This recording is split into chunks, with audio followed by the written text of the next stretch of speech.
Donc bonjour à tous. Pour ceux qu'on ne connaît pas, bonjour aussi. Merci de nous avoir rejoints. On Bonjour. en connaît bonjour. On en connaît certains qui ont déjà participé au club. Le club se tenait en présentiel. Je donnerai le contexte pour ceux qui ne le connaissent pas. Donc en tout cas, moi-même, Éléonore Kévaux, je me représenterai par la suite. On a Vincent et Pierre. On fait vraiment partie de l'équipe qui anime le club. Sponsorisé donc par la CRCC, Compagnie régionale de commissaires aux comptes de Paris. Donc la formule, donc c'est pour ceux qui n'ont pas le contexte, en fait c'est la 4e réunion, c'est la première fois qu'on l'a fait en distanciel, parce que c'est vrai que dans nos métiers, on a un pic d'activité dès maintenant, quasiment jusqu'à mars, et donc c'est plus facile pour nous tous de nous voir en ligne. Le format, donc on le reverra, mais c'est vraiment, on fait une revue de presse et d'actualité sur des thèmes qui nous intéressent en tant qu'expert comptable, commissaire aux comptes, directeur financier, auditeur. C'est vraiment pour répondre à nos problématiques métiers. Et on essaye de proposer des cas d'usage en lien donc avec les données qu'on exploite, la manière dont ça peut changer nos méthodes de travail. Alors, c'est important de rappeler le contexte. Juste pour information, donc on vous met en mute, vous inquiétez pas s'il y a besoin, on peut mettre en mute, c'est juste pour éviter les problèmes de nuisance sonore, il n'y a pas de souci. S'il y a besoin, n'hésitez pas à poser des questions donc en levant la main. De toute façon, vous ne pourrez pas partager vos écrans parce qu'on a normalement bien paramétré les choses. Alors, le club Power BI, c'est vraiment plusieurs personnes. C'est une initiation qui date, en fait, la CRCC a développé un outil qui s'appelle Viznao, d'où le nom du club Viznao, où en fait, l'idée c'était de vulgariser l'utilisation de Power BI pour la profession à travers en fait un template Power BI qui permettait notamment d'exploiter les données du FEC, du fichier des écritures comptables, donc de la donnée comptable. Cet outil a été lancé il y a déjà 2 ans. Voilà. Il y a eu vraiment plus de 200 personnes formées de la profession pour justement essayer de pousser les professionnels du chiffre à s'intéresser à l'époque à ces nouvelles technologies en tout cas qui arrivaient, d'exploitation de la donnée avec de la data visualisation. Entre-temps, c'est exponentiel tout ce qui arrive. Vous verrez, on a un cas ChatGPT, mais même Power BI, c'est à tour de bras qu'il y a des nouveautés. Donc forcément, ça nous demande à nous professionnels de vraiment nous former et de réfléchir à des cas qui aient du sens pour nos usages pratiques. Donc au niveau de l'équipe aujourd'hui qui anime ce club, donc il y a moi-même, Éléonore Kévaux, donc je suis expert comptable. J'ai aussi un cabinet surtout donc, de data consulting qui s'appelle Fuseo. Et donc je travaille sur ces problématiques pour le contrôle interne, l'audit, sur ces exploitations en fait d'outils de data visualisation et de BI. Voilà, Vincent, je te laisse te présenter en 2 mots. Alors bonsoir à tous, on est ravis de vous retrouver pour cette 4e réunion. Je suis Vincent Lacombe, expert comptable à Paris, et donc on va vous parler un peu de Power BI, de ChatGPT et de sujets data en lien avec les missions de commissariat aux comptes et d'expertise comptable. On a Pierre qui représente, qui est chargé de projet innovation donc de la CRCC, qui représente la CRCC aujourd'hui avec nous. Et les personnes qui sont vraiment partie prenante du projet, qui sont Frédéric, que vous voyez sur la slide et que vous aurez plaisir à recroiser, je pense, au travers des différents événements. Du coup, l'idée, c'était vraiment donc d'améliorer, pour les personnes donc, de la première session, il y en a beaucoup qui sont inscrits, et des personnes autres qui sont aujourd'hui au sein des entreprises, que vous soyez auditeur, contrôleur de gestion, comptable, ou même directeur financier ou comptable, peu importe. Ces applications-là, elles s'appliquent aussi pour vous dans votre quotidien, à savoir de réfléchir à la manière dont on peut vraiment améliorer la qualité des travaux, la qualité de la manière dont on utilise la donnée, on l'exploite, dans son intégrité, dans son exhaustivité, et comment on peut accompagner des projets de transition. Le but, c'était de créer en fait un collectif d'usagers parce que plus on communique sur ces sujets et plus on est à même d'apporter des solutions adéquates et surtout de définir des bonnes pratiques pour tous. Donc, c'était vraiment l'objectif. L'objectif d'avoir ouvert ce club aujourd'hui en ligne, c'était aussi d'avoir de nouvelles personnes qui nous rejoignent et qui ont envie de partager sur leurs problématiques. Un point d'avertissement, donc on a souvent des personnes dans l'Assemblée, soit qui ont des niveaux très variés. Le but du club, c'est d'essayer de proposer des cas d'usage, plutôt sur leur méthodologie. On n'est pas un club d'experts, le but, c'est pas d'être hyper technique. Il y a des formations pour ça, il y a des compléments, c'est plutôt de partager sur des cas d'usage et des problématiques et la manière dont on a été amené à les résoudre ou de trouver ensemble des solutions. Voilà. Donc, je vais céder la main donc, sur cette première partie. Je le rappelle, ça va être vraiment en 3 actes. Donc, la première, l'actualité. On fait vraiment une petite revue d'actualité sur les sujets qui nous ont intéressés. Sur la partie donc, Power BI, qui reste le produit aujourd'hui cœur sur lequel on s'est appuyé, en tout cas au sein de la CRCC, pour exploiter la donnée. Ça reste qu'un outil qui s'appuie à nos usages. Et ensuite, donc 2 cas d'usage. Et sur ce webinaire, c'est notamment un cas d'usage sur l'exploitation des données sociales. Merci Éléonore, et je compléterai juste en précisant que ce webinaire est enregistré et qu'il y aura un replay sur YouTube. Alors, on va commencer par des points d'actualité et tout d'abord une revue de presse avec un premier article qui provient du CPA Journal. C'est une revue de l'équivalent de l'Ordre des experts comptables aux États-Unis, qui a mené une étude sur l'utilisation des données en audit et notamment toutes les solutions qui vont permettre de traiter, extraire et représenter les données. Alors, c'est une étude qui est qui a nuancé dans la mesure où l'échantillon qui a été retenu est assez limité. Mais je vous engage à consulter le lien qui figure sur cette diapositive, où vous verrez 7 ou 8 graphiques expliquant notamment l'utilisation d'Excel par les auditeurs américains, qui reste prédominante. Alors c'est vrai que le constat américain n'est pas forcément transposable sur le territoire européen. On n'a pas les mêmes façons d'aborder les choses. Mais on voit quand même que les logiciels d'audit métier ont une part de marché qui est un petit peu plus faible, et on constate également l'émergence de Power BI qui prend une part de marché qui n'est pas insignifiante, et notamment je voulais vous montrer ce graphique sur lequel on voit que Excel en matière d'outils de data visualisation est utilisé par 63% des répondants. Et derrière, on a les outils d'audit propriétaires qui sont entre 31 et 33%. En fait, l'étude distingue un échantillon de cabinets de très grande taille et un échantillon de cabinets de taille plus modérée. On a Power BI qui représente 33% des répondants, donc c'est quand même une part assez importante, et je ne pense pas que si on faisait le sondage en France, on aurait autant d'utilisateurs de Power BI. Le deuxième article, il va rejoindre un petit peu l'une des thématiques de cette soirée sur l'intelligence artificielle. C'est la sortie de Microsoft 365 Copilot, qui a été intégré dans la suite Microsoft 365, qui inclut donc Excel, Outlook, etc. Depuis le 1er novembre. Alors, malheureusement, pour l'instant, la solution reste limitée à certains comptes, notamment aux comptes qui ont plus de 300 utilisateurs. Donc, ce n'est pas pour toutes les tailles d'entreprise.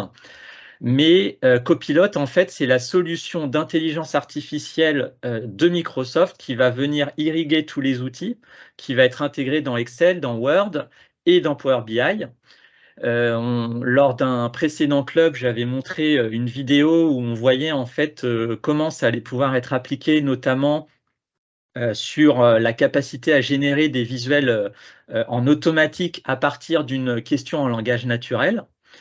Donc Copilot a vocation à devenir une solution assez importante sur le marché grâce à la communauté d'utilisateurs de Microsoft.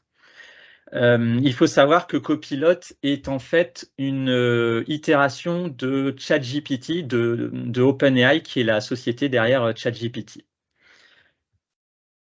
En début de semaine, une conférence assez importante a eu lieu autour d'OpenAI justement et a été fortement relatée dans la presse, notamment dans cet article du journal Le Monde. C'était une keynote un peu dans la grande tradition des keynotes d'Apple de Steve Jobs, qui a révélé des nouveautés à venir sur ChatGPT. Alors, je ne vais pas vous faire la liste de toutes les nouveautés, mais notamment l'un des points importants qui a été mis en évidence, c'est la possibilité de créer des robots conversationnels personnalisés et une aptitude à vendre ces robots conversationnels sur un store que proposera OpenAI. Donc, il y a pas mal d'évolutions. Il faut savoir qu'aujourd'hui, on est quasiment à 1 an de la sortie en fin novembre 2022 de ChatGPT. Et tous les 2-3 mois, on a des nouveautés qui arrivent dans la solution qui est en perpétuelle évolution. Et on va en reparler dans quelques instants. Et dans le même ordre d'idée, l'une des nouveautés qui est sortie cet été, c'est un composant dans ChatGPT qui est disponible dans la version payante qui s'appelait Code Interpreter, qui a été renommé Advanced Data Analysis, qui permet en fait, comme son nom original l'indiquait, de traiter du code, mais pas que. Et je trouve que l'article a un titre assez évocateur quand il dit « Devenez codeur, vidéaste et data analyst ». En fait, Code Interpreter, c'est un composant qui va vous permettre d'importer des fichiers, ce qui n'est pas possible dans la version gratuite de ChatGPT. Ces fichiers, on va pouvoir les retravailler, enfin on va demander à ChatGPT de les retravailler plus exactement, et il va nous sortir un fichier Excel, un fichier PowerPoint, etc. Donc en fait, ChatGPT est capable de réaliser des traitements en automatique à partir d'un prompt, à partir d'une question, sans que vous ayez besoin de coder, de chercher des formules Excel ou autres. Donc, un outil vraiment à essayer car il y a énormément d'opportunités. Voilà en quelques mots sur la revue de presse. Tout à fait. Alors, comme on le disait, l'outil phare qu'on utilise, je ne sais pas si mon écran est bien présenté, oui, reste Power BI. Voilà, on a fait ce choix, en tout cas le choix a été fait au niveau de la CRCC. Pour ma part et même pour celle de Vincent, on est vraiment early adopter, ça fait vraiment quasiment depuis le début, donc plus de peut-être 6-7 ans maintenant, qu'on exploite cet outil de manière récurrente sur des systèmes toujours plus solides. Et comme je vous le disais, il y a des chaînes d'innovation très très fréquentes et encore plus récemment, vraiment la dernière version, si vous pouvez le voir, il y en a déjà une d'octobre. Donc, pour ceux qui exploitent, je n'ai pas toute l'assemblée, mais pour ceux qui sont de manière récurrente sur Power BI, il y a donc une dernière version d'octobre avec certaines nouveautés. On en a retenu 2 qui aujourd'hui nous semblent intéressantes, en tout cas pour nos usages. Il y avait donc cette particularité de pouvoir faire des groupes de calcul. C'est vrai qu'on devrait faire peut-être passer un sondage par la suite. N'hésitez pas à nous dire dans les messages votre niveau et on s'adaptera. Mais grosso modo, c'est des calculs qui permettent vraiment d'être beaucoup plus optimisés et d'enchaîner des calculs un peu sous une forme à x plus b.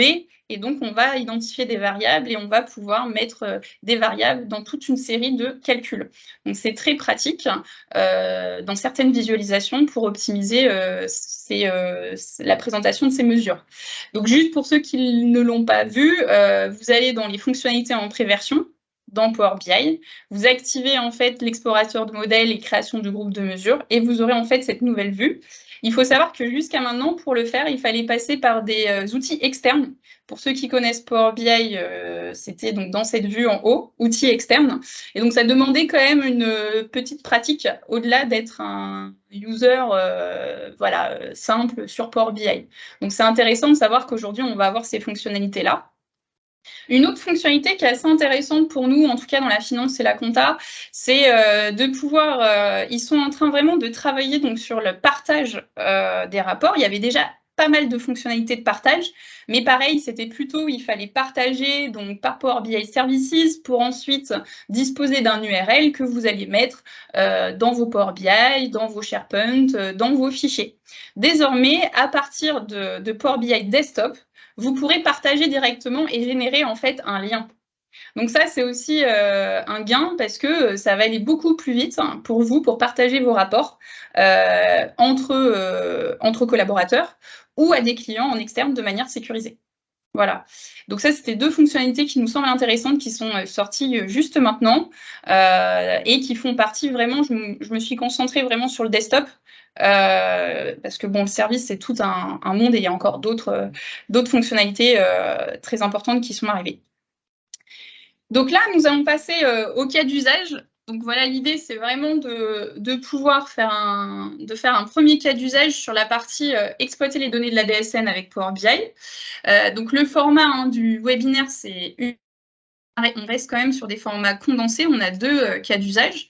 Donc l'idée, c'est un peu de vous présenter l'approche, les problématiques qu'on a pu soulever. C'est pas un cas, comme je le disais, d'expert, on ne va pas vous montrer forcément des mesures hyper complexes. Le sujet, c'est surtout d'identifier le modèle, les problématiques qu'on a pu soulever, comment on y a répondu. Et si vous avez vous-même d'autres pratiques sur ce même cas, n'hésitez pas à nous les partager, on est clairement preneurs. Donc la DSN, tout le monde ne sait peut-être pas ce que c'est. Donc déclaration sociale nominative, grosso modo, vous faites vos payes aujourd'hui quand ça va donc à l'URSSAF. Il y a du coup désormais un envoi depuis quelques années maintenant automatique de toute l'information donc de vos payes à l'URSSAF. Je vous ai mis, donc il faut savoir qu'il y a une API qui passe par le site Net Entreprise, qui est un site en fait où on peut avoir une API en se créant un compte. Donc ça, c'est plutôt chaque entreprise normalement a un compte ou passe par son expert comptable pour avoir un compte. L'API est très riche une fois qu'on l'a et elle permet vraiment donc de récupérer l'ensemble de DSN anonymisées ou les siennes. La plupart du temps, si vous êtes une entreprise ou un cabinet, vous allez vous connecter à votre outil, par exemple Silae ou d'autres, sur lequel vous allez pouvoir récupérer vos DSN, soit en live, en les déposant sur une base de données. Tout dépend aujourd'hui de votre maturité en termes d'exploitation de la donnée sur vos systèmes d'information, ou simplement, vous aviez l'habitude de récupérer vos DSN souvent sous des formats texte ou CSV, et du coup, on va pouvoir, avec Power BI, les récupérer et les exploiter. L'avantage de Power BI, pour ceux qui ne connaissent pas, c'est qu'on va pouvoir modéliser quelque chose et le réutiliser pour d'autres clients à partir du moment où le fichier d'entrée est le même. Donc, de toute façon, vous aurez les ressources. Vous pourrez. L'idée, c'est pareil de vous partager les ressources qu'on a pu exploiter et de voir dans quelle mesure vous pourrez les réutiliser. Grosso modo, et je vous le présenterai, l'idée, c'était de faire un modèle assez simple où on allait avoir en fait une table de faits qui est la DSN, que j'ai exploité d'une certaine manière, parce qu'on le verra, l'exploitation de la DSN est quand même assez complexe. En plus, elle peut dépendre de certaines conventions collectives. Donc ça, c'est un peu la nuance que j'apporte. C'est un modèle assez simple où on va avoir une table personnelle, qui est une table qui a un peu l'équivalent d'un registre d'entrée-sortie. Donc on va avoir vraiment la liste du personnel de l'entreprise. Une table de date pour faire des analyses d'une année à une autre, d'un mois à l'autre, avec des entrées et des sorties, par exemple. À titre d'information, avec ce modèle-là, on peut ressortir quasiment tous les indicateurs socio-économiques d'un bilan social-économique pour une entreprise. Ensuite, on a une table de dimensions qui va venir, et ça je vous le présenterai, qui va venir catégoriser les codes que vous voyez sur vos fameuses DSN. Donc ça, je vous expliquerai comment on peut les identifier. Donc dans un premier temps, vous avez, comme je vous le disais, ce que vous avez l'habitude de récupérer à date, c'est vos DSN. Donc c'est des fichiers plats de ce type, vous en avez souvent une par mois que vous récupérez. Si vous n'avez pas une connexion ou une base de données, ou peu importe, de base, c'est comme ça qu'on fonctionne. On va récupérer donc ces fichiers, vous les déposez, et c'est des fichiers plats où vous avez des codes, et toute l'information de le matricule, donc ça je vais vous le présenter, tout un tas d'informations liées à la paye. Donc c'est vrai que vu comme ça a l'air indigeste, mais on peut se rendre compte qu'on va pouvoir récupérer pas mal d'informations et surtout imaginer un recoupement comptable. chose que je ne peux pas vous montrer dans ce cas d'usage-là. Mais il faut imaginer qu'après, avec le fait qu'on est capable de recouper ou de recréer directement des écritures pour aller vérifier ces intégrations et faire des contrôles en live. Et on a aussi beaucoup plus d'informations, des informations aux salariés, aux matricules, qu'on n'aurait pas en compta. D'accord? Donc, ça permet aussi d'avoir ce type d'analyse. Je vais plutôt vous partager l'ensemble de mon écran. Ce sera plus simple pour partager Power BI.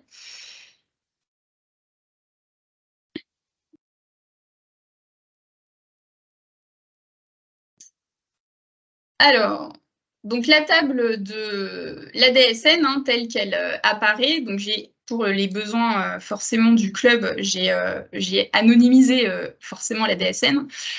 Vous avez donc un code comme ça qui apparaît, qui a l'air indigeste, clairement indigeste de cette manière-là. Des valeurs, un matricule et un certain nombre d'informations. Quand on regarde, du coup, comment j'ai fait, en tout cas, la méthode, c'est qu'il faut savoir que sur NetEntreprise, ils ont donc documenté leur API et surtout toute leur nomenclature. Donc, on peut en fait reconstruire un référentiel sur la base des codes de la DSN.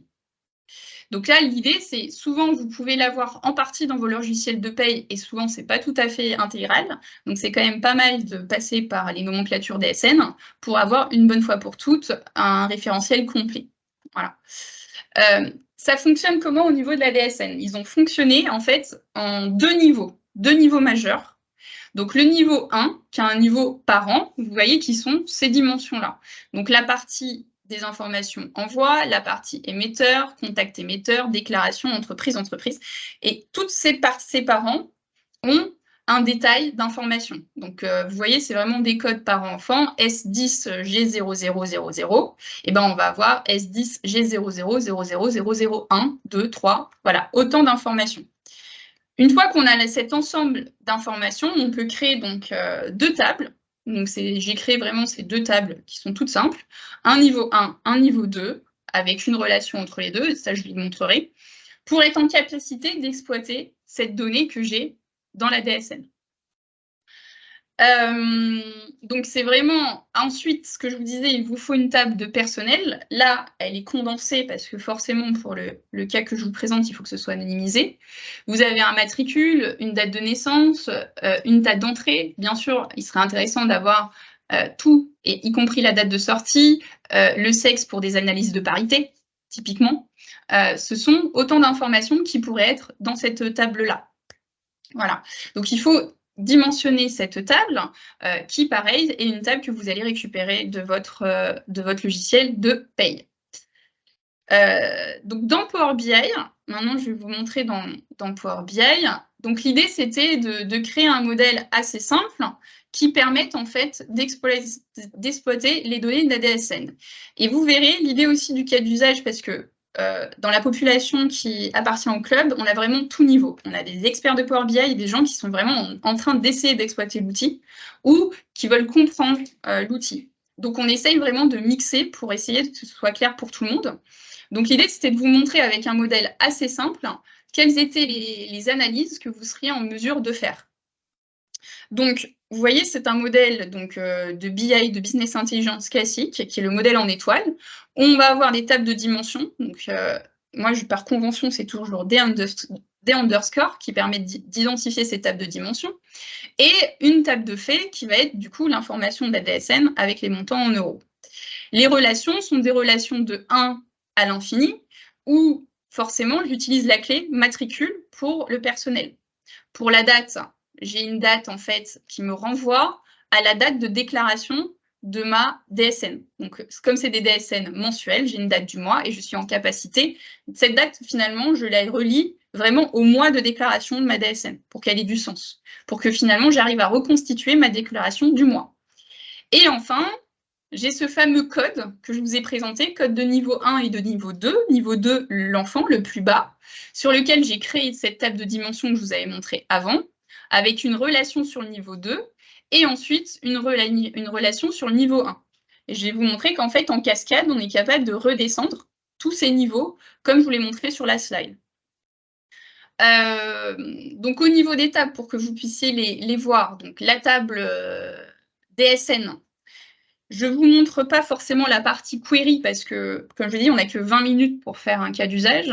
Dans le query, c'est un append, c'est une combinaison des tables. Les tables sont collées. Ce que je fais, moi, c'est que je garde toujours la source name. Donc, si on est là sur le cas, j'ai pris le cas le plus simple, donc vous avez un ensemble de DSN, on est capable d'aller identifier la source de chaque ligne. Chaque ligne va être attachée à la DSN, vous voyez là, c'est des données 2020-2022. Et donc, chaque ligne, ça me permet finalement de m'assurer que j'ai bien l'exhaustivité de ma donnée. J'ai ensuite donc mes codes, j'ai mon montant, j'ai le matricule qui me permet de faire le lien et j'ai l'information, des informations complémentaires.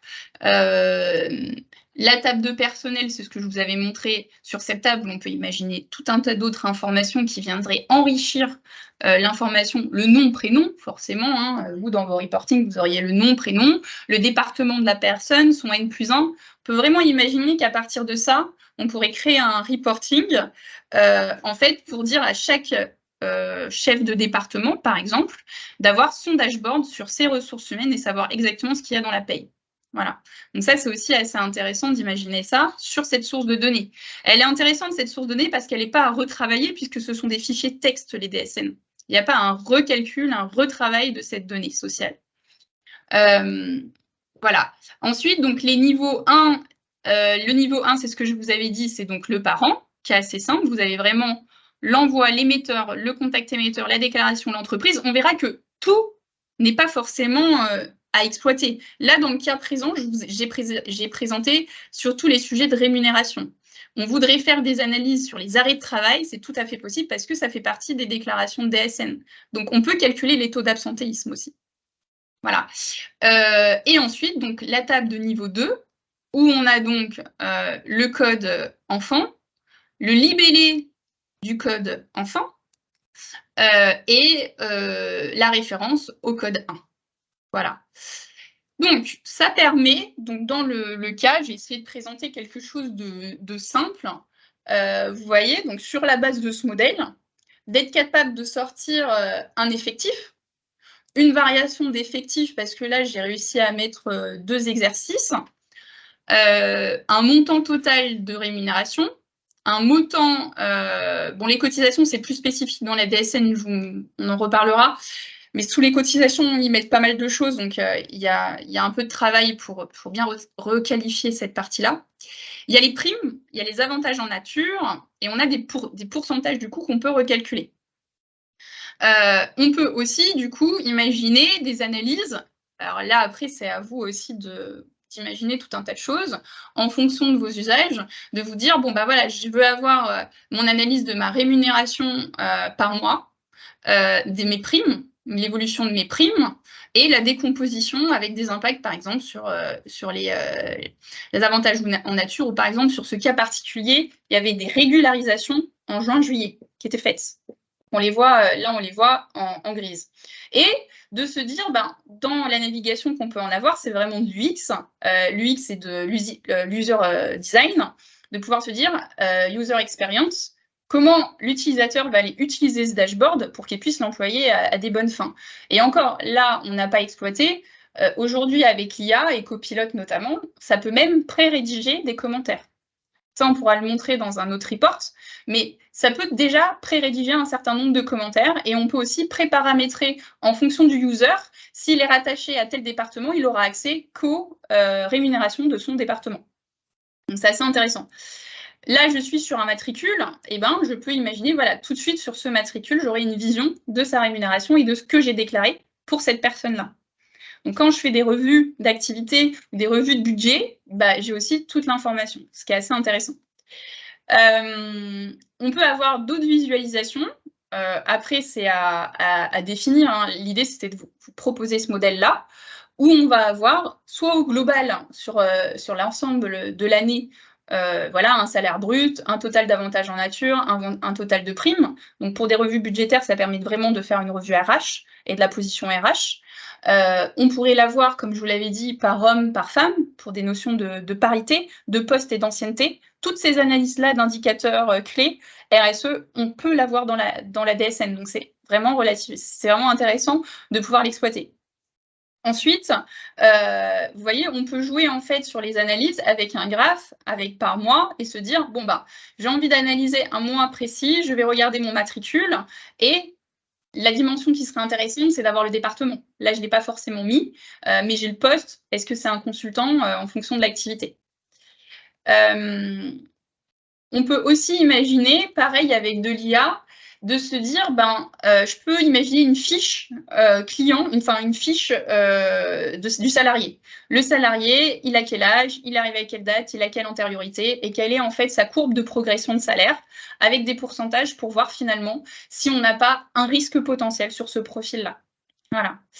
On a aussi donc des analyses sur tous les effets. Donc là, vous voyez, c'est toutes les natures d'emploi sur ce jeu de données. On voit aussi des soucis, l'avantage des soucis d'intégrité de la donnée. Pourquoi j'ai un profil où je n'ai pas forcément de nature d'emploi? Il y a pas mal de tests et de checks qu'on peut faire sur la DSN en amont pour s'assurer qu'en fait, qu'on n'est pas en risque sur notre déclaration parce qu'on a oublié de déclarer telle ou telle information obligatoire, réglementaire au sein de notre DSN, et ça peut arriver, et ça arrive assez souvent. D'être retoqué. Donc du coup, ça vaut le coup aussi de se dire que dans ce dashboard, je vais aussi avoir un dashboard de contrôle sur la qualité de ma donnée. Ici, en plus de ça, donc vous voyez, par profil, je suis capable, là je ne l'ai pas mis, mais si j'avais un département dessus, je pourrais dire, là c'est les commerciaux, là c'est le support, là c'est les marketing. Dans des startups que j'accompagne ou des groupes que j'accompagne, c'est hyper intéressant de le faire. Et avec vraiment, il va calculer donc l'effectif N-1, et les effets, l'ensemble des effets et quels vont être les postes qui sont sortis, les postes qui sont rentrés. Et bien sûr, on pourrait imaginer d'avoir une table complémentaire qui nous explique les causes. Est-ce que c'est une sortie pour litige? Est-ce qu'il y a une prime complémentaire? Voilà, donc la DSN, c'est vrai que c'est un bel outil quand on sait l'exploiter pour vraiment enrichir nos analyses et disposer dans un premier temps d'un premier rapport. Je vois le temps qui tourne et l'idée, c'est comme je vous le disais, c'est déjà de présenter. N'hésitez pas vraiment à interagir avec des questions. Le but, c'est que dans les autres réunions, on puisse vraiment rajouter des choses. Je vois qu'il y a une question. Vas-y, Vladimir.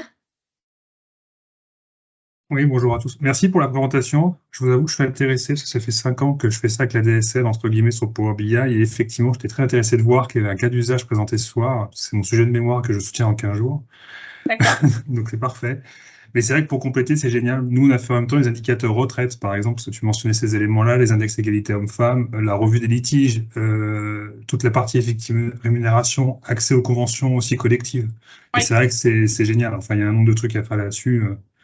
Effectivement, merci, je suis ravi de voir qu'effectivement, d'avoir une autre version effectivement du tableau, c'est très intéressant. Et écoute, si tu es partant pour repartager un cas plus poussé pour ton mémoire, n'hésite pas, on reste en contact avec plaisir, parce que pour information, donc nous on est bénévoles vraiment sur ce club-là. Le but, c'est vraiment d'avoir des nouveaux utilisateurs qui nous rejoignent. Et donc, tu vois, de monter des cas anonymes, ça prend aussi beaucoup de temps. Donc, avec plaisir, si tu rejoins la communauté. Je précise d'ailleurs, c'est un truc génial pour la DSN, c'est que pour le traitement, moi je suis côté audit, mais pour le traitement audit, c'est vrai qu'on peut anonymiser beaucoup plus facilement les données parce qu'on peut le mettre dans le code dès le départ. Donc, on peut être sûr au moins qu'on documente une donnée qui est anonymisée avec les checks.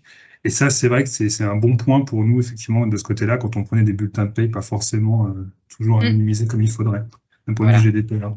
Après, je ne sais pas si toi, tu as eu ce cas-là, mais en fait, par contre, ce qui est compliqué, c'est si on... Est-ce que tu as fait le contrôle de vérifier que tes analyses cadraient quasiment à toutes... Enfin, en grande partie à un bulletin de paye? Ah oui, non, mais clairement, on le fait. Après, c'était juste, mais le temps est court, mais c'est vrai que dans le mémoire, évidemment, il y a toute la partie qui report testing, effectivement, évaluation qui est adressée. Voilà. Évidemment, c'est un sujet, et c'était un sujet de compliance dans tous les cabinets, d'ailleurs, pour dire comment après on le considère comme un key report qu'on peut traiter. Mais c'est un point. La méthode, elle n'est pas encore validée, je pense, mais... Et en tout cas, merci pour cet échange et ton intervention. Donc, la dernière chose en fait que je voulais montrer, c'est aussi ça, de pouvoir, n'hésitez pas dans les rapports aussi à prévoir une vue sur le référentiel. pour permettre en fait aux personnes aussi de prendre en main le référentiel. Parce que comme je vous l'ai montré au début, c'est des tables à plat, c'est pas forcément évident de savoir ce qu'il y a. Et même moi qui suis revenue sur ce modèle, bah, c'est toujours intéressant de savoir que dans versement, organisme, protection sociale, je sais pas, je vais avoir le montant du versement et le BIC par exemple de la personne. C'est un exemple tout bête, mais c'est aussi intéressant d'avoir ce genre de vue. Et ensuite de prévoir des vues de détail avec des exports où on va aller voir. Grosso modo, ça, c'était justement pour Vladimir, ce contrôle, pouvoir reconstituer le bulletin de paye d'une personne. Ça va ressortir pour un matricule l'ensemble des données qui ont été ressorties. Donc, on est capable d'aller, vous voyez, pour une personne, bah, voir tout ce qui a été déclaré pour cette personne-là. Et donc, de faire des contrôles substantiels sur ces profils et sur ces bulletins de paye. Voilà. Est-ce que vous avez d'autres questions avant qu'on passe au cas 2 ? Ou c'est bon. Dans tous les cas, comme je le disais, n'hésitez pas, après, on est ouvert, vous pouvez nous envoyer des messages sur la communauté, sur LinkedIn ou sur les autres, donc n'hésitez pas. Donc maintenant, on va vous présenter donc, le cas 2 avec Vincent. Je te laisse la main. Merci Éléonore.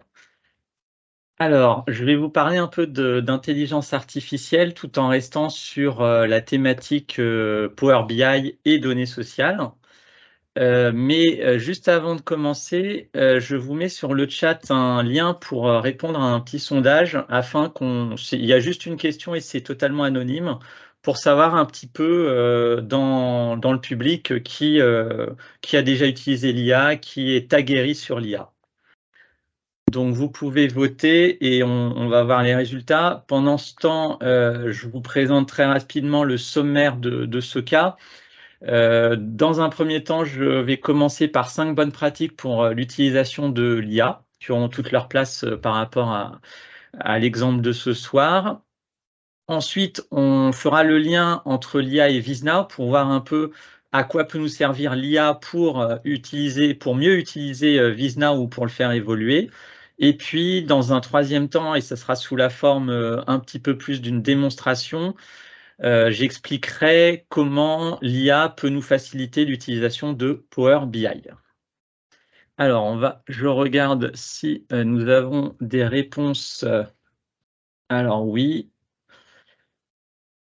Nous avons donc 50% d'entre vous sur les 16 répondants qui ont ponctuellement utilisé l'IA, 23% à la folie. Donc, ça veut dire qu'on a quand même une population intéressés par le sujet et 21% qui sont un petit peu moins aguerris. Parfait. Alors, on va continuer. Pour commencer, 5 bonnes pratiques que j'ai voulu sur un style un petit peu ironique de Maître Yoda pour l'utilisation des IA génératives, vous allez voir. Première bonne pratique, rédiger les prompts correctement, tu sauras. L'idée, c'est que l'IA, c'est un jeu de ping-pong entre des questions et des réponses. Et on rebondit, on continue. Alors, très concrètement, je vais vous montrer un exemple très simple pour ceux qui n'ont pas encore utilisé ChatGPT. Là, ce soir, tous les exemples seront sur la version gratuite. Il suffit juste de créer un compte et vous pouvez l'utiliser. Donc, je vais poser une question. Par exemple, tu agis comme un auditeur français réalisant une mission d'audit légal des comptes annuels 2022. On t'a confié la mission de traiter le cycle personnel d'un client, société de 50 salariés. Propose-moi 10 contrôles de substances envisageables. Donc, c'est une question qui est rédigée en langage naturel et on obtient une réponse qui est argumentée avec les 10 contrôles. Alors là, la réponse reste assez générique, mais on va pouvoir l'affiner en reposant une nouvelle question. Donc voilà un peu le principe dans les grandes lignes, et c'est ce que je disais avant, c'est un jeu de ping-pong en vue d'aboutir à une réponse qui vous satisfasse. La deuxième bonne pratique, c'est d'éviter le côté obscur de la force, à savoir les biais et les limites de l'IA. Aujourd'hui, les IA font des hallucinations, c'est-à-dire qu'elles vont vous répondre des choses qui peuvent être totalement fausses avec un aplomb très important. Exemple, j'ai demandé à Bard de Google quels sont les 10 sujets évoqués lors des réunions du club VizNow de la CRCC de Paris en 2018. J'ai même écrit « si tu ne le sais pas, dis-le ». Et j'ai obtenu 7 réponses avec donc 10 sujets, sauf qu'en 2018, le club VizNow n'existait pas. Donc cette réponse est fausse, mais en fait, il a eu suffisamment d'imagination pour me proposer tout ça. Donc, il faut être extrêmement conscient de cette limite. Il faut être conscient également en matière comptable, juridique, que pour l'instant, en tout cas en 2023, ça ne remplace pas un avocat ou un expert comptable. Et il ne faut pas hésiter à croiser les données avec d'autres sources. Et donc, naturellement, ma troisième bonne pratique, c'est ton intelligence humaine, tu ajouteras. C'est l'idée de faire preuve d'esprit critique et de capitaliser sur les qualités respectives de chacun. Aujourd'hui, on a encore notre place. L'IA ne nous a pas encore supplantés, comme on a pu le voir dans des films de science-fiction. À nous d'avoir la valeur ajoutée, de tirer profit de l'IA tout en évitant ses limites. Quatrième bonne pratique, la confidentialité, tu respecteras. C'est bien entendu, vous pensez à la RGPD, quand vous utilisez ChatGPT en version gratuite, lorsque vous vous inscrivez, vous avez un message qui vous indique que toutes les données que vous allez saisir peuvent être réutilisées pour améliorer la solution. Par ailleurs, ChatGPT est hébergé sur des serveurs américains. Donc aujourd'hui, utiliser ChatGPT avec des données clients, pour moi, c'est proscrit. Et on a quand même des pistes pour l'avenir d'intelligence artificielle qui seraient stockées sur des serveurs locaux. On va avoir des modèles, notamment open source, qui permettent d'avoir un chatbot, mais qui est hébergé sur un serveur local. Donc, les données restent cloisonnées dans l'entreprise. Et puis, on a ChatGPT également qui a sorti fin août une solution entreprise qui est censée être un petit peu plus protégée. Cinquième bonne pratique, la puissance de la force, tu exploiteras. C'est l'idée qu'avec l'intelligence artificielle, aujourd'hui, vous avez énormément de solutions sur le marché. Je vais vous en citer 5. Et que dans ces 5 solutions, vous avez à boire et à manger. Vous en avez certaines qui sont très fortes sur la création de contenu. Vous en avez d'autres comme ChatGPT qui sont polyvalentes, qui sont tout terrain. Et c'est pour ça que l'outil est très populaire aujourd'hui. Donc ChatGPT, Bard qui a la capacité d'aller sur Internet et donc de retrouver des informations et de les compiler. Vous avez donc, on l'a vu dans la revue de presse, Advanced Data Analysis, qui est un composant de ChatGPT en version payante, qui permet donc des calculs très poussés et rapides. Claude.ai, qui a été édité par la société Anthropic, dans laquelle Amazon et Google ont levé des milliards de dollars très récemment. Et un petit dernier, Llama, qui est une solution open source proposée par Meta, le groupe qui est derrière Facebook. Et précisément, là-bas, peut être utilisé en installation sur un serveur local de l'entreprise. Donc, avec toutes ces solutions, certaines sont gratuites, d'autres sont payantes. Vous avez la possibilité de comparer, de faire la même action, de faire la même recherche sur ces différentes solutions et de voir laquelle vous donne le meilleur résultat, et ainsi d'exploiter chacune d'entre elles en fonction de ses atouts et de ses limites. Voilà en quelques mots pour ces 5 bonnes pratiques. On pourrait en parler des heures et peut-être qu'on prévoira d'ailleurs d'autres réunions sur le sujet si ça vous intéresse. À présent, je vais vous mettre en relation le modèle VizNow avec l'intelligence artificielle. Alors, VizNow, on en a reparlé au début de cette intervention. C'est le modèle de la CRCC de Paris sur Power BI. Vous avez plusieurs façons de l'utiliser. Soit vous êtes complètement néophyte sur Power BI et vous avez une formation, vous avez un mode d'emploi qui sont relativement clairs et qui permettent de le prendre en main sans avoir à programmer, sans se lancer dans des formations sur l'utilisation. Ou vous pouvez être aguerri, tout maîtriser et continuer à l'utiliser. Moi, je vais plutôt me positionner dans la première hypothèse ou dans un entre-deux. Donc, si vous avez le modèle VisNow, vous ne maîtrisez pas tout ce qu'il y a dedans, qu'est-ce qu'on va pouvoir faire avec l'intelligence artificielle? D'abord, on va pouvoir comprendre comment VisNow est structuré. VisNow, il y a des tables, il y a des relations et on ne comprend pas forcément, donc on va pouvoir interroger l'intelligence artificielle sur le modèle VisNow. Deuxièmement, vous avez votre modèle, mais vous voulez l'enrichir, notamment par exemple avec ce que Éléonore vient de montrer. Vous avez créé votre propre composant sur la gestion des DSN et vous voulez le greffer sur VisNow. Vous allez pouvoir, là encore, poser le cas à ChatGPT ou une autre intelligence artificielle et lui demander comment il pourrait envisager de remodeler le rapport Power BI. Et puis, dernier cas, vous pouvez, si vous êtes en manque d'imagination, interroger l'intelligence artificielle sur la création de nouvelles mesures ou de nouveaux visuels. Là, on parlait de social. En social, on peut être amené sur des sujets de BDES, de base de données économiques et sociales, de reporting à des DRH. Et on peut se dire quel va être le modèle le plus approprié pour représenter l'effet Noria, pour représenter l'ancienneté, etc. Là encore, ChatGPT, on va voir un tout petit exemple après, peut vous proposer le visuel qui va bien et vous donner des idées. Plus concrètement, on va pouvoir utiliser l'IA pour la partie Power Query. Power Query, c'est le module d'extraction et de transformation des données.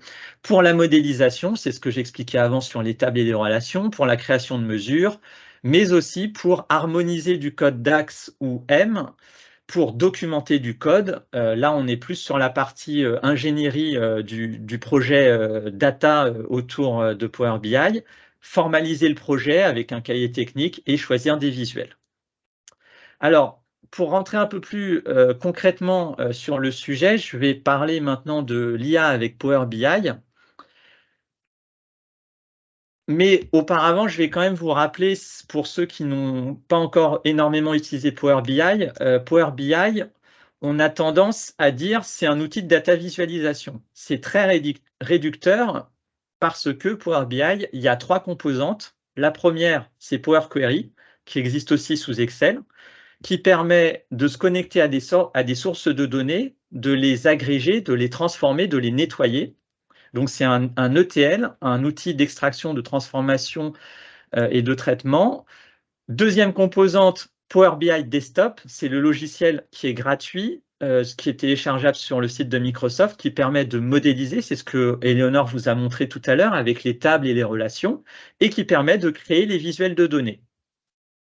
Et puis, dernière composante, c'est le partage sur le Power BI Service, où en fait, vous êtes sur une interface full web et vous partagez à d'autres utilisateurs, à vos clients, des rapports que vous avez conçus. Sur la présentation que je vais vous faire, je vais rester sur les 2 premières composantes, donc Power BI Desktop et Power Query. Alors, si on commence sur la partie Power Query,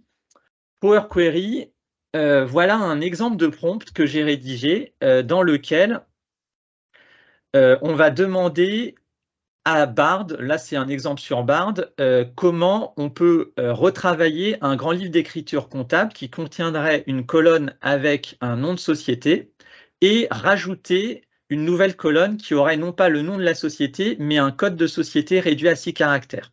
Alors, ça fait 6 lignes, ça peut paraître un peu long, mais c'est une nécessité pour avoir un résultat qui soit pertinent. Donc, je vais essayer de vous le montrer en direct.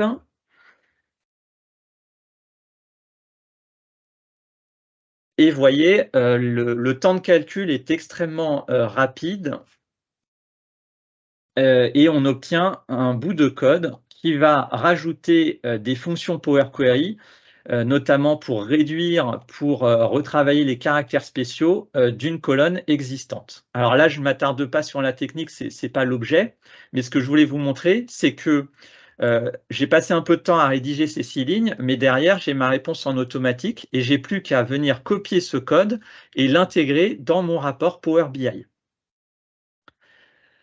Donc voilà un premier exemple. Alors là, je l'ai fait sur ChatGPT, mais Bard me le faisait également. La réponse est un petit peu différente, mais on peut espérer que le résultat soit le même. Donc ça, c'était la partie en amont quand on travaille sur les données. Maintenant, si on redescend, qu'on passe à la modélisation, donc pour définir les tables de données et leurs relations, on peut, alors là, je suis reparti du cas d'usage que nous vous avons présenté en septembre lors du dernier club VizNow, qui portait sur la gestion de plusieurs sociétés dans VizNow. Donc, imaginons, j'ai mon modèle VizNow et je voudrais l'étendre à un groupe de sociétés, je voudrais intégrer plusieurs FEC. Je vais pouvoir demander, là encore, à l'intelligence artificielle de me proposer, alors c'est pas le bon,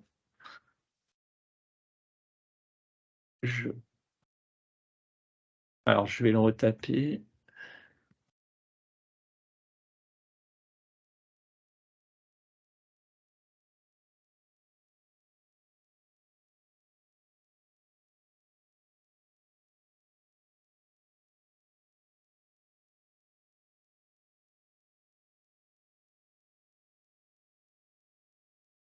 Et là, ChatGPT va me proposer un modèle de table. Alors, ça vaut ce que ça vaut. Bien évidemment, ça remplacera jamais, enfin, en tout cas en 2023, ça ne remplace pas un spécialiste de Power BI qui vous fera ça de manière beaucoup plus fine. Mais déjà, j'ai une aperçu des différentes tables, des colonnes essentielles de ma table. Et après, si je veux avoir une réponse plus fine, il va falloir que je rédige un prompt qui sera beaucoup plus détaillé, où je vais lui expliquer quels sont mes objectifs, quelles sont mes données en entrée, et la réponse sera beaucoup plus personnalisée. Donc Power BI pour donc l'intelligence artificielle pour la modélisation de tables. Ensuite, une fois que j'ai créé mes tables, que j'ai mon Power Query, je vais m'attaquer aux rapports. Et pour faire ces rapports, je vais avoir besoin de mesures. Si je suis dans VizNow, je peux utiliser les mesures qui existent déjà. Donc là, je vous montre un rapport VizNow qui est déjà alimenté. Et en fait, sur la partie droite de Power BI, je retrouve ici des mesures qui sont prédéfinies dans le modèle et que je peux utiliser. Si j'ai envie de comprendre ce qui a été programmé par les équipes de la CRCC de Paris, je peux copier la mesure et la coller dans ChatGPT en lui demandant « Explique-moi cette mesure en DAX » et je lui colle la mesure. Sachant que demain, dans Power BI Services, vous aurez, on en avait parlé de toutes les nouveautés Fabric, mais vous aurez en fait Copilot. Il y a tout un plot d'IA maintenant dans Power BI qui permettra justement de pouvoir poser tout un tas de questions pour comprendre le modèle et tout ça en langage rédigé, quoi. Naturel. Naturel, sans que ce soit en passant par ChatGPT. Donc, ce qui sera aussi un atout. Voilà. Alors, cette mesure, très succinctement, elle utilise 3 fonctions et l'IA a décortiqué cette mesure en nous faisant une petite explication de texte sur chacune de ces fonctions.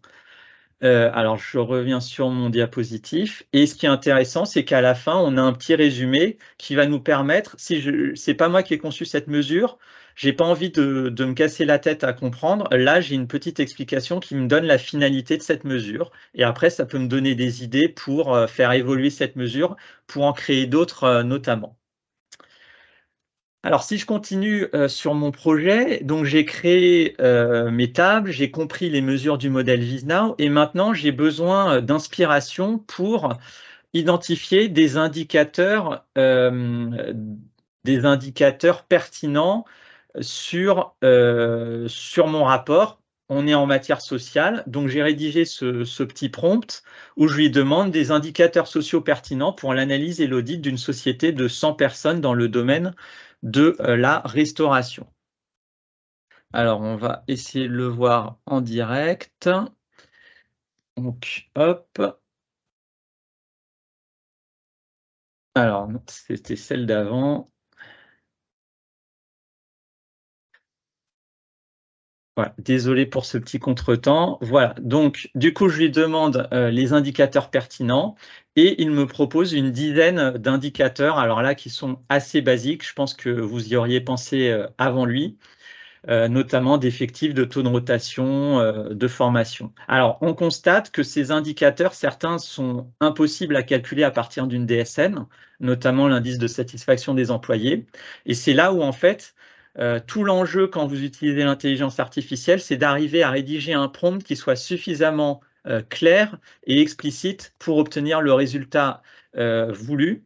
Là, effectivement, à la fin du prompt, j'avais indiqué qu'il devait se baser sur les données disponibles dans le système de paye, justement pour circonscrire la réponse attendue, mais ça n'a pas suffi. Donc, on aurait pu continuer l'échange avec l'IA en lui demandant d'autres indicateurs. Voilà. Une fois qu'on a les indicateurs, on va vouloir les mettre en musique, les convertir en programmation, et donc on va utiliser encore une fois l'intelligence artificielle pour construire des mesures d'axe. Par exemple, ici, je lui demande de me construire une mesure sur l'ancienneté moyenne pour la catégorie des cadres. Alors, on reprend. Et très instantanément, il me propose une rédaction de mesures que je vais pouvoir copier-coller avec les deux fonctions clés qui sont à utiliser, calculate et average.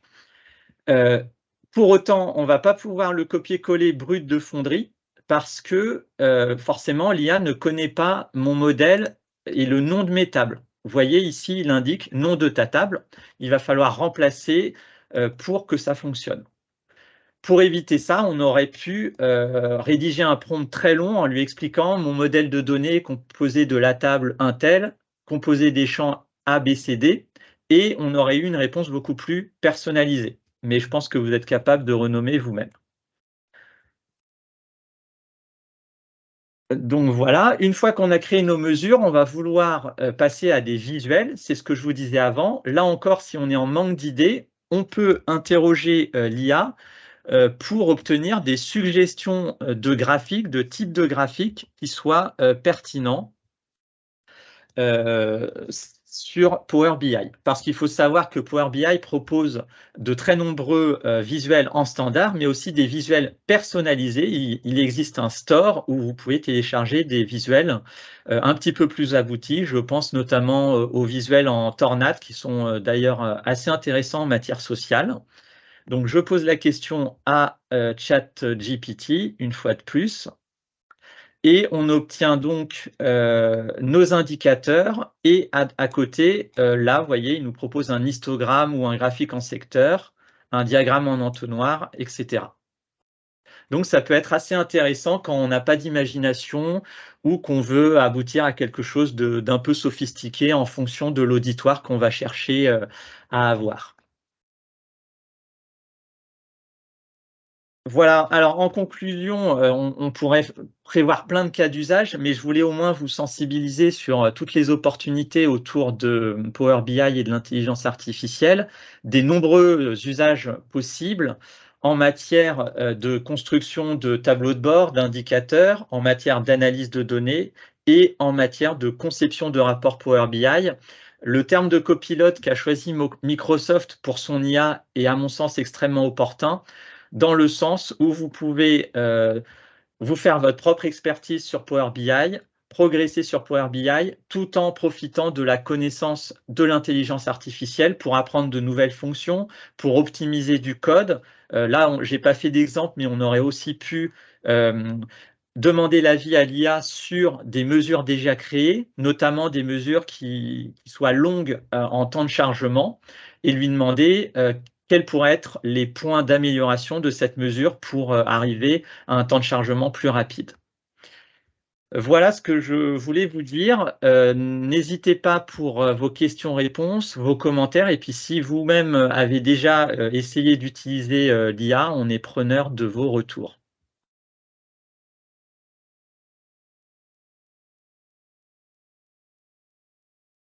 Est-ce que vous avez des questions? Dans tous les cas, donc là, la présentation, le club touche à sa fin. On a l'habitude de se réunir. L'idée, c'est de tenir une réunion par trimestre. Ça a l'air peu et à la fois beaucoup. Voilà, comme je vous le disais, on cherche vraiment des personnes qui souhaiteraient un petit peu rejoindre la communauté et partager en tout cas sur leurs bonnes pratiques. L'IA, c'est vraiment un sujet clé et là, on a parlé de ChatGPT, mais ce que prévoit en tout cas Microsoft avec Fabric et Copilot, c'est aussi ça et directement dans Power BI ou en langage naturel, on pourrait avoir un jeu de données et lui demander directement de nous faire un histogramme ou une analyse vraiment poussée. Et l'outil serait en mesure de développer ces mesures et ces analyses. Voilà, la limite, comme le disait Vincent, c'est qu'il y a des biais et que ça nous demande quand même d'avoir un audit, voilà, pour ceux qui viennent de ce métier-là, fin de ce qui est fait pour être sûr que les résultats soient bons. Donc, merci à tous pour ceux qui nous remercient et qui nous font des bons commentaires. Je pense qu'on a fait le tour. Les prochains sujets ne sont pas encore validés. Vous pouvez nous suivre. Donc, nous, on a simplifié. Il n'y a pas de site web spécifique pour le club. Mais en tout cas, via LinkedIn, vous pouvez suivre le club, suivre Vincent et moi-même, sur lequel on communique en fait sur les sujets. On essaye aussi de lancer des sondages pour essayer d'avoir d'autres projets. En plus, avec les clôtures qui arrivent, on va avoir pas mal de sujets qui arrivent.